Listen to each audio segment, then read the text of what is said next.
வணக்கம். இன்றைய செய்திகள். முதலமைச்சர் விஜய் திருச்சி கிழக்கு தொகுதியில் எம்எல்ஏ பதவியை ராஜினாமா செய்ததால் அங்கு இடைத்தேர்தல் நடைபெறவுள்ளது. இது தவிர அதிமுக எம்எல்ஏக்கள் ராஜினாமா செய்ததால் மதுராந்தகம், தாராபுரம், அம்பாசமுத்திரம், பெருந்துறை, விராலிமலை தொகுதிகளும் இடைத்தேர்தலை சந்திக்க உள்ளன. இதில் திருச்சி கிழக்கு தொகுதியில் திமுக தலைவர் மு.க.ஸ்டாலின் போட்டியிட வேண்டும் என திமுகவின் திருச்சி தெற்கு மாவட்ட நிர்வாகிகள் கூட்டத்தில் தீர்மானம் நிறைவேற்றப்பட்டுள்ளது. இதுகுறித்து முன்னாள் அமைச்சர் கே.என்.நேரு பேசுகையில், சட்டசபையில் முதல்வர் விஜய் அப்பாவை காணோம் என்கிறார், வருவார், எவ்வளவு விரைவாக வர வேண்டுமோ அவ்வளவு விரைவாக மீண்டும் சட்டசபைக்கு வருவார், இது உறுதி என்று கூறியுள்ளார். இடைத்தேர்தலில் மு.க.ஸ்டாலின் போட்டியிடுவது உறுதி என்பதையே கே.என்.நேருவின் பேச்சு வெளிப்படுத்துவதாக கூறப்படுகிறது.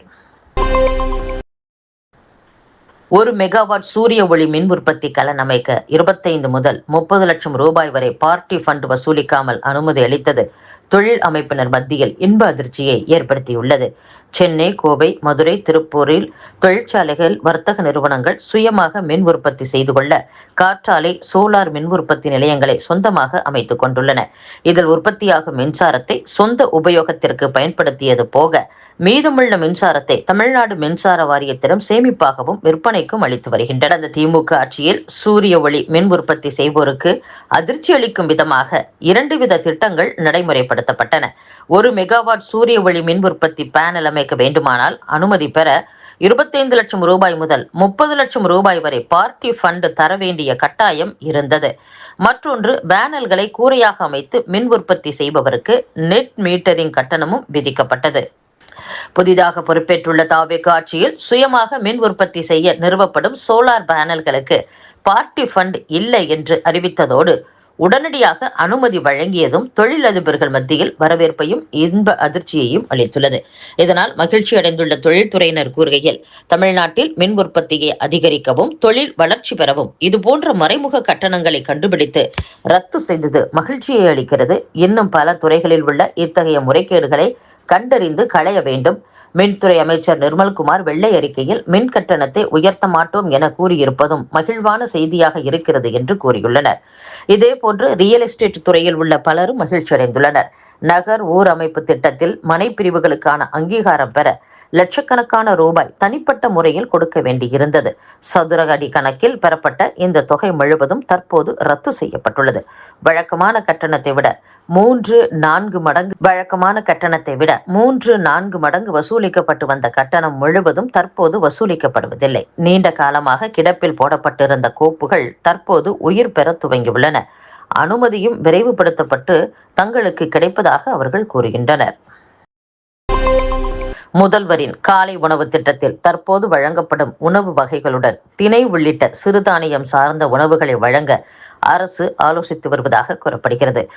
சமூக நலத்துறை அமைச்சர் ஜெகதீஸ்வரி தலைமையில் சென்னை தலைமை செயலகத்தில் தமிழ்நாடு நுகர்பொருள் வாணிப கழகத்தால் சமூக நலத்துறைக்கு வழங்கப்படும் உணவுப் பொருட்கள் தொடர்பான திட்டங்களின் செயல்பாடு குறித்த ஆய்வுக் கூட்டம் நடைபெற்றது. இந்த கூட்டத்தில் காலை உணவு திட்டத்தில் வழங்கும் உணவு வகைகளை குழந்தைகளுக்கு பிடித்ததாக மாற்ற முயற்சிக்க வேண்டும். உணவுப் பொருட்கள் தரமாக ஊட்டச்சத்து நிறைந்ததாக இருப்பதை உறுதி செய்ய வேண்டும். அரிசி, கொண்டைக்கடலை போன்றவற்றை நன்கு வேக வைத்து வழங்க வேண்டும்.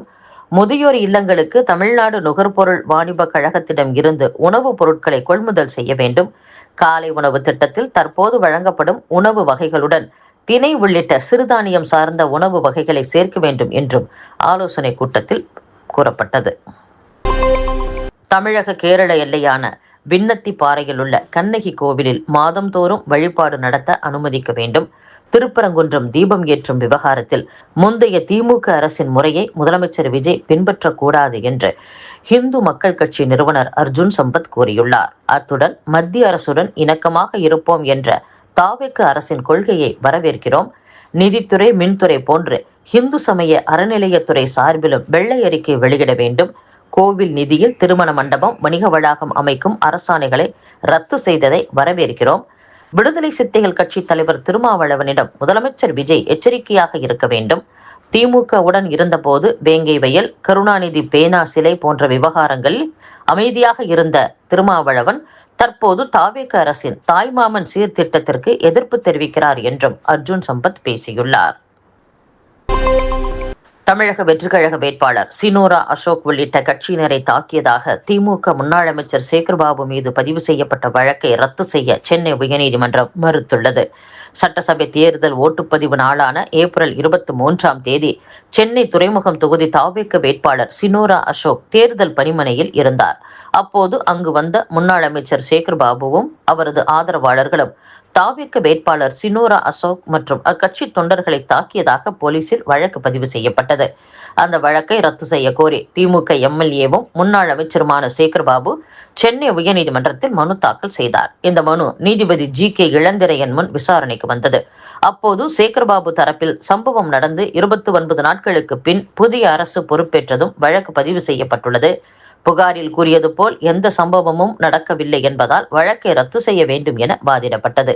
இதை ஏற்க மறுத்த நீதிபதி வழக்கை ரத்து செய்ய எந்தவித முகாந்திரமும் இல்லை என கூறி சேகர்பாபுவின் மனுவை தள்ளுபடி செய்து உத்தரவிட்டார். இத்துடன் செய்திகள் நிறைவடைகின்றன. மீண்டும் நாளை சந்திப்போம். வணக்கம்.